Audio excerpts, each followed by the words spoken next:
We've used the trigonometrical ratios to find lengths and angles. Let's now look at how it can help us to find the area of a triangle. Let's just choose any old triangle, ABC.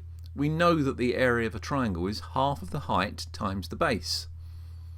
So we've got some information about this triangle. We can see that AB, which we could call the base, is 10 centimetres, and we know that one of the sides is 12 centimetres, but we don't know the height. What we're going to do is we're going to draw a right angled triangle over this to help us to see what the height is and how to work it out.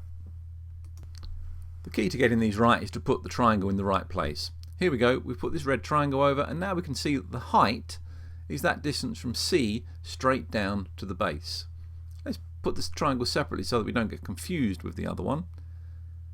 And what information do we have here? Well, we can see that we have 12 is the hypotenuse.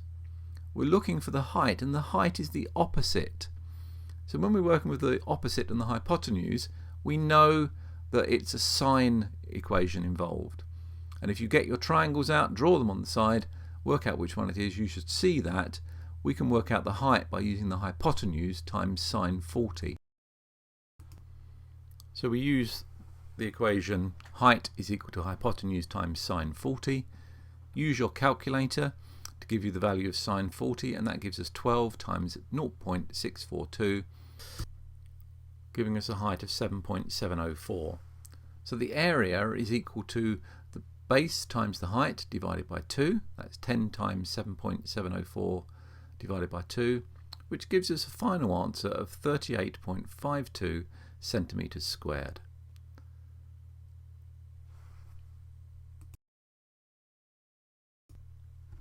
Let's do another example with a different shaped triangle this time.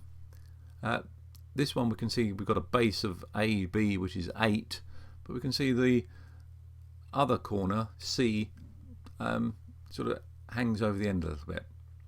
So we want to find out the height of this.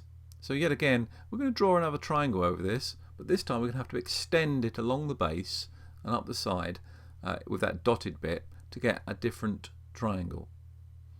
Once we have this triangle, we can go ahead and find out that height value. Again, clearly it's a sine type ratio we're using.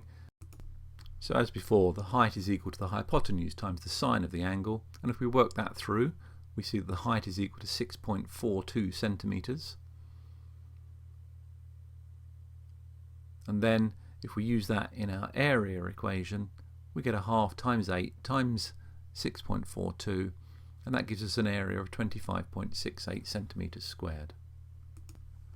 You can see that whatever the shape of the original triangle, as long as you draw a sensibly shaped right angled triangle over the top of it, you'll be able to work out what the height is. Don't forget, of course, it's the original triangle, the base of that you want, not of any revised triangle when you're working out the area.